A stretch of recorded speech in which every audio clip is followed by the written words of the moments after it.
Want to make a tiramisu cake with me? Okay, let's go. So first I start with a spring form pan, some saran wrap, and a cake board. This is the way I like to do it so that you can take the tiramisu out of the cake pan without damaging it and you can still see the layers. So I'm going to make some espresso. This little espresso thing only cost me about $10 and I absolutely love it. You people with your fancy espresso machines, I'm jealous, but I'm also still super happy I have this. I love it to death. So once I get the espresso, I add in a little bit of triple sec or orange brandy liqueur, whatever you like. And then I make a big old mess here with some whipping cream. I just overdid it. So don't mind that part. Just look away. It's fine. It's fine. So I'm going to whip up some whipped cream and then I'm going to add in some vanilla extract.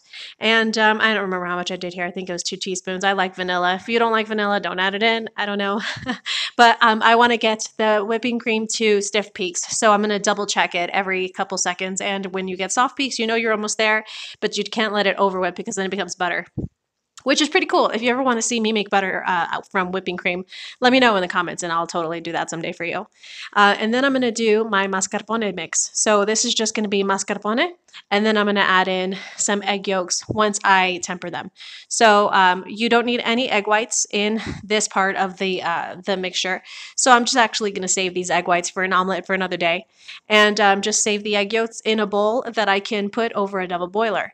So I'm going to go over to my oven and I'm going to put some water in, only about an inch or so, and I'm going to do the double boiler method. So I'm going to temper some eggs over the heat. Never let that water splash up to the bowl because that'll mess up your eggs, and then slowly add some sugar in bit by bit. And this part is super tedious. It's a pain in the butt. You have to mix and mix and mix and mix. And I did this with a regular whisk instead of a hand mixer. I don't know why. Like I said, I like to do things the hard way. But yeah, you know, a little exercise for the arms never hurts. So once that part's done and my egg yolks are pale and fluffy and almost like a custard consistency, then I add that into the mascarpone mix. After that is all mixed and combined together, I'm going to add in the whipped cream. And that is the filling of a tiramisu cake. It's very simple, just a lot of steps and a lot of ways to mess it up. So tiramisu is such a delicious cake and it's worth every bit of it. So you just do all the steps and you just, you know, redo it if you mess it up. I don't know. I love it though. So now that I've got the heavy whipped cream in there, I'm just going to fold it all together gently until it's all combined.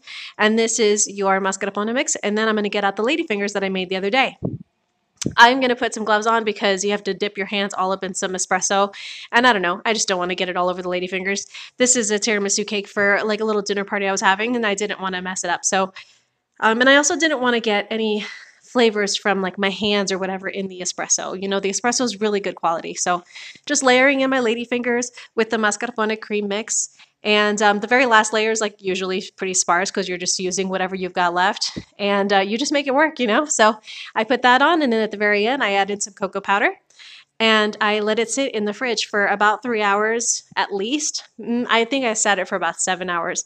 But once it was done, you see here, I snap open the springform pan and then I just use like a cake knife to lift the cake board off of there and the saran wrap gets left behind.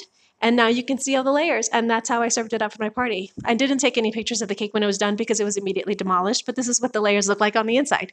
Thank you so much for watching, and I hope you have a fabulous day. Bye-bye.